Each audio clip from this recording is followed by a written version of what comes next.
जो मथुरा वृंदावन में एक घटना हुई है, नाव पलट गई है और उसमें 10-15 लोग तो मर चुके हैं और काफ़ी लोग लापता हैं। उनके लिए शोक संवेदना बहुत ज़्यादा और बड़ा दुखद विषय है। हालांकि सब राधे राधे करते हुए गए हैं। अब अंत वक्त तो खैर इसको ये भी नाम दे देंगे कि वो मोक्ष को प्राप्त हो गए। और कुछ बाबा तो ऐसे होते हैं जो ये कहते हैं कि एक राधा नाम बोलने से सारे पाप खत्म हो जाते हैं, एक राधा नाम बोलने से कभी आपको अकाल मृत्यु नहीं होती है।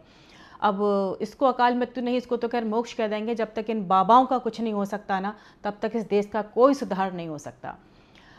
आज मैं बात करूंगी निधिवन की। जब मैं वृंदावन गई थी कुछ देखने, समझने, अनुभव करने के लिए, और मैं वहाँ रही थी काफ़ी समय, तो मैंने वहाँ पर हर एक चीज़ का अच्छे से एनालिसिस करके जो पाया, तो बहुत बड़ा झूठ का पुलिंदा मेरे हाथ लगा।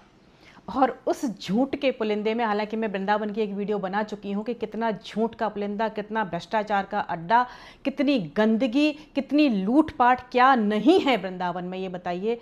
उसकी हालत ऐसी कर दी है कि अब वो नगरी नहीं, धाम नहीं रहा, अब वो भ्रष्टाचार का अड्डा बन चुका है। आज बात करेंगे हम निधिवन की। वृंदावन जो है ना, पूरा का पूरा पहले वन ही था। यहाँ पर सिर्फ लोग अपने अध्यात्म के लिए, शांति के लिए, साधना के लिए आया करते थे और यहाँ कोई इमारत नहीं थी, इसीलिए यहाँ पर आया करते थे। अब उसकी पूरी काया ही पलट कर दी है।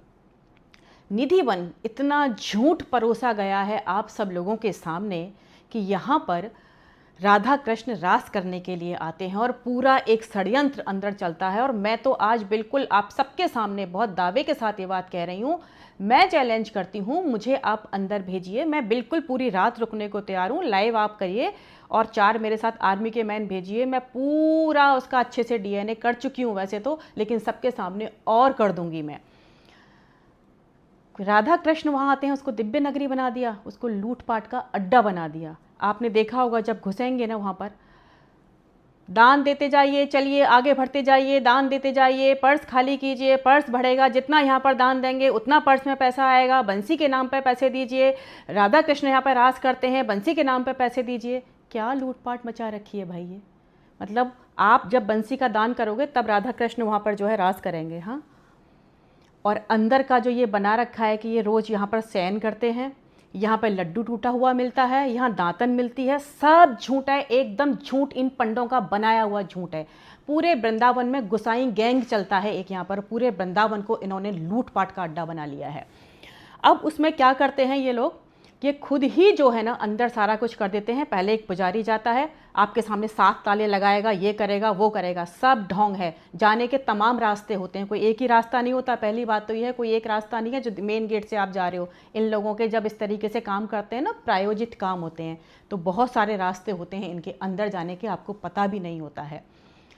जिन पेड़ों को ये ऐसा बोलते हैं कि ये दिव्य हैं, ये जंगली तुलसी हुआ करती है और उसको बिल्कुल पानी की ज़रूरत नहीं होती। इसकी खास बात होती है, इसकी जड़ें बिल्कुल सूखी होती हैं, अंदर ऊपर से ये हरा भरा होता है। तो सब लोग कहते हैं देखो बिना पानी के ये पेड़ हरा हो रहा है। राजस्थान में पीलू के पेड़ होते हैं ऐसे ही, बिल्कुल नीचे जड़ें सूखी और अंदर हरा। बाहर से ऊपर से देखोगे तो कितना हरा, जड़ें बिल्कुल खोखली सूखी। यहाँ राजस्थान में होते हैं बहुत सारे ऐसे पेड़ पौधे। ये सब आप लोगों को बेवकूफ़ बनाने के लिए इतना षड्यंत्र किया गया है कि क्या बताई जाए आपको। बंदर क्या बोलते हैं कि बंदर जो है यहाँ के पार्षद हैं। अगर बंदर यहाँ के पार्षद हैं तो बंदरों से बचाने के लिए आपने वहाँ पर जाल क्यों लगा रखे हैं सारे, एक बात बताइए।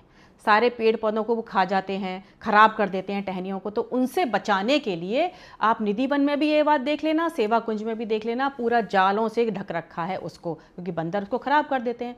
अगर वो दिव्य हैं, पार्षद हैं, तो वो क्यों करेंगे आप बताइए। इतना लूटपाट करते हैं बंदर, वहाँ पर कितने परेशान करते हैं, जो जाते हैं दर्शक उनको कितना परेशान करते हैं श्रद्धालुओं को।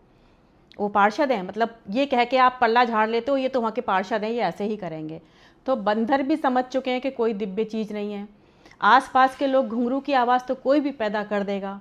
मैं तो खुला चैलेंज कर रही हूँ।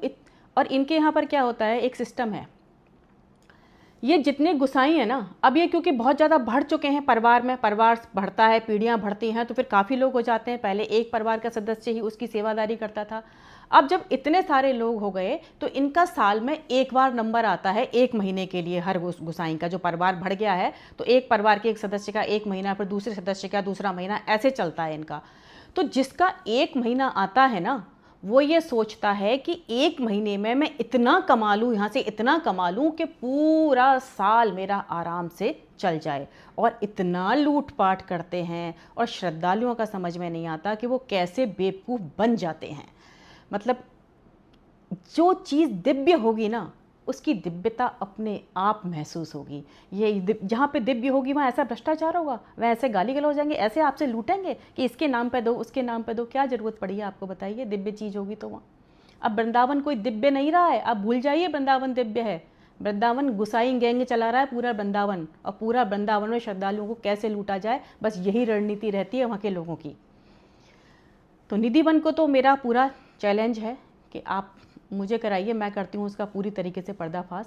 और दूसरी बात, आप ये समझते हो कि ऐसा कह के मैं हिंदू धर्म का विरोध करती हूँ। अरे भाई, आप लोग ये जो तिलक छापे वाले हैं ना लोग, जो सनातन के ठेकेदार बनते हैं, ये सारे आपके हिंदू धर्म को बर्बाद कर देंगे। इनको सनातन की ABCD नहीं आती है। ये पाखंड पे चलता है सनातन धर्म। ये सारे तिलक छापे वाले और बेसिर पैर की कथाएं सुनाने वाले, ये आपका सनातन बचाएंगे? ये आपको डुबो देंगे, आपके सनातन को। सनातन सत्य पर आधारित है। सनातन इस पाखंड पर तो कभी आधारित नहीं था। सनातन तो इस मूर्ति पूजा पर भी आधारित नहीं था। और मूर्ति पूजा की तो बात ये कीजिए कि वृंदावन में कभी मूर्ति पूजा नहीं होती थी। एक ईंट लगाना भी वो था वृंदावन में कि एक ईंट भी नहीं लगेगी, एक मंदिर भी नहीं बनेगा, क्योंकि वन था, वन के हिसाब से ही, प्रकृति की ही पूजा है वहाँ पर। तो क्या बना दिया है आपने, आप बताइए निधि वन को।